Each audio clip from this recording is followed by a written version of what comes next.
ipagpapatuloy nila yan kasi parang 8 individuals na ang inooperang tumakbo. So ang makikita natin senaryo sa 2028, marami siguro tatakbo para hatiin ang boto. So I've never seen itong demolition job kay Vice President Duterte is far more greater than the demolition job done on Speaker, Senate President Villar, and then si Vice President Binay. Ito kasi walang pahinga kay BP Sara since 2023. So makikita mo, parang lahat ng plano nila ipolitika. Parang lahat ang plano nila gamitin ang pondo ng bayan para sa politika na makakatalo kay Sara Duterte at mapropromote ang kanilang kandidato. Tingin niyo po maapektado yung kanilang political capital din dito, ma'am? Kasi nabanggit ni Vice President Sara, mga paninira sa kanya. Ano yan, bahagi yan ng pagharang sa kanyang posibleng kandidatura for 2028. Hindi po ba sa mga nakalipas, merong sisiraan, meron ding nagpapapogi. Kaso, hindi epektibo yung kanilang paninira, hindi rin epektibo yung kanilang pagpupogi po, Prof. Oo, Admar, no? Sa tingin ko, dapat pag-aralan nila yung strategiya nila. Kita mo yung kay Madriaga, biglang nag-fall ng dot. 'Di ba? Parang ang init-init nila, grabe ang salsal nila sa media nung sinabi ni BP Sara, hindi ko yan kilala, hindi ako pumupunta sa jail, Bureau of Jail. Tapos bigla nagsabi si Secretary Remulla, hindi siya ang pinupuntahan, iba. So, hindi tama yung script. Sino naglabas ng Madriaga? 'Di ba? Makikita mo may kanya-kanyang spheres of influence na nag-ooperate yung mga operators nitong administrasyon na ito.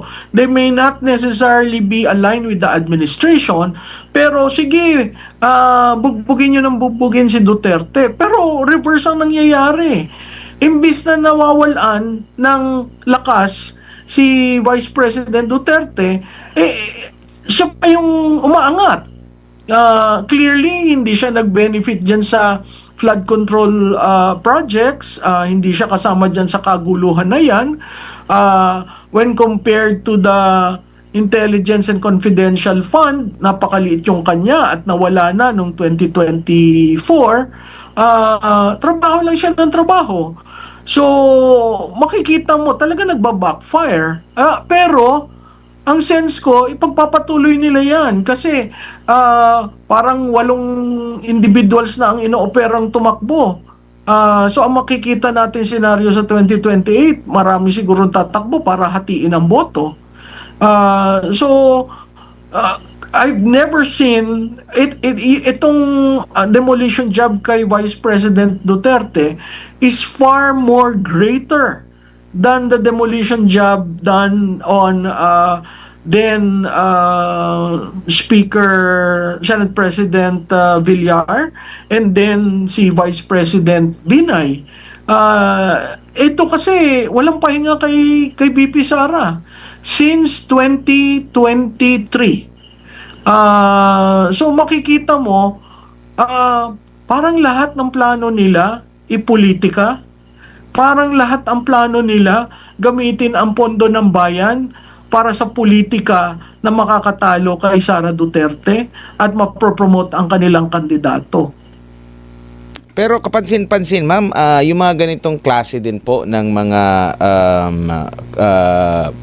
paninira, di ba, hindi rin ito naging effective kahit pa noon pa, kahit sa panahon ng tatay niya, kahit nung tumatakbo pa sila sa posisyon, tumatakbo yung tatay niya sa pagka-presidente, during sa kanyang termino, bumaba siya, may mataas na grado. Itong si Vice President Sara naman, galing sa LGU, galing sa lokal, naging national figure, ganun din mataas pa rin yung kanya pong grado sa taong bayan. Parang hindi sila natuto sa kanilang mga nagiging hakbang. Parang akala nila na yung nagawa sa nabanggit nyo po kay Senate President Villar and si former Vice President Binay, Binay. tingin nila naging epektibo, pero meron na silang meron na silang history during sa past administration na sa kabila ng paninira siguro nagtagumpay sila doon sa pagpapadala sa ICC, pero yung paninira parang hindi nagre-reflect sa mata ng taong bayan.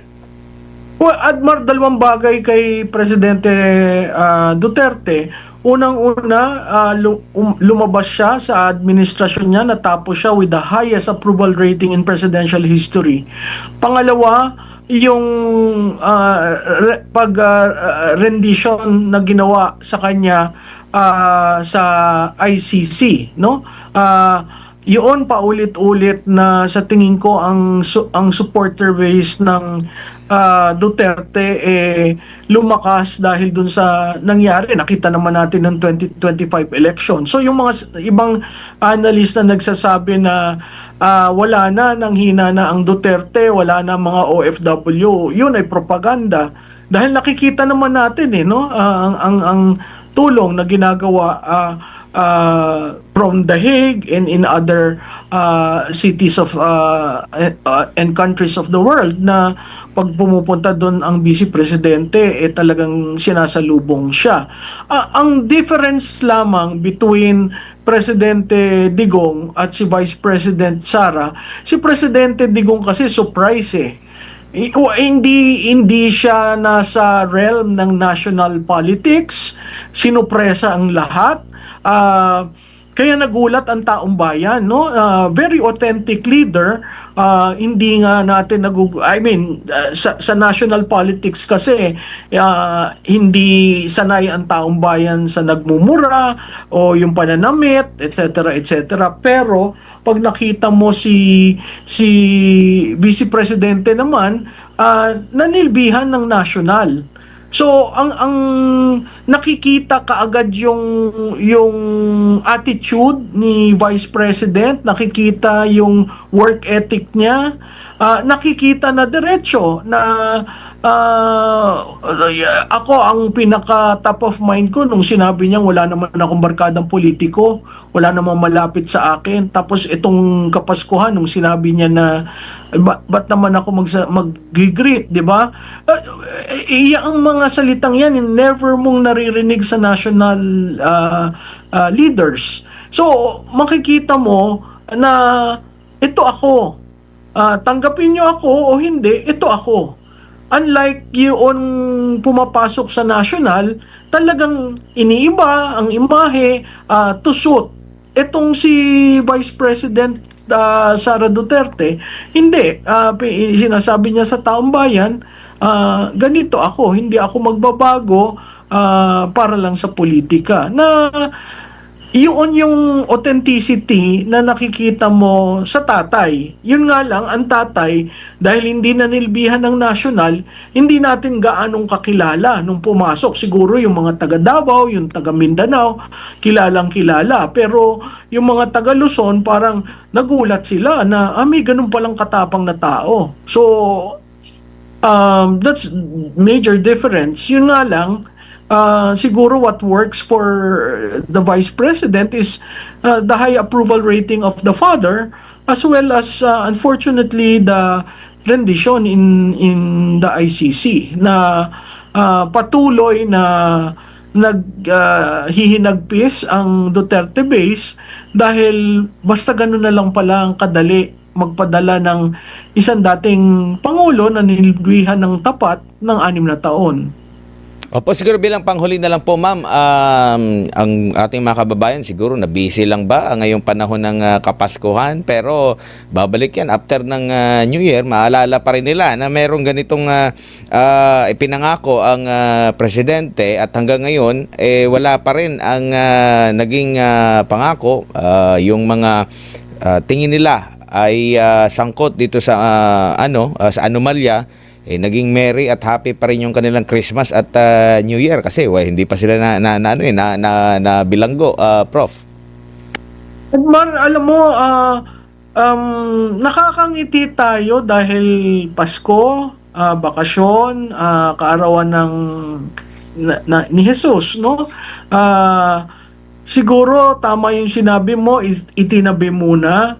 Pero itong sa pagre-resign ni Fajardo, sa pagkamatay ni Yusek Cabral, sa mga press conferences ni Congressman Leviste, sa pananalita ng isang governor ng Batangas, lalong nagiging masidhi ang hinaing ng bayan, lalong nagngingit-ngit ang Pilipino dahil patuloy na binubudol sila dito sa mga nadidiscover natin. Hindi maliit na pera ang 1.2 trillion na nawala ng 3 taon. Hindi maliit na pera ang 6.7 trillion na aaprubahan sa 2026 budget.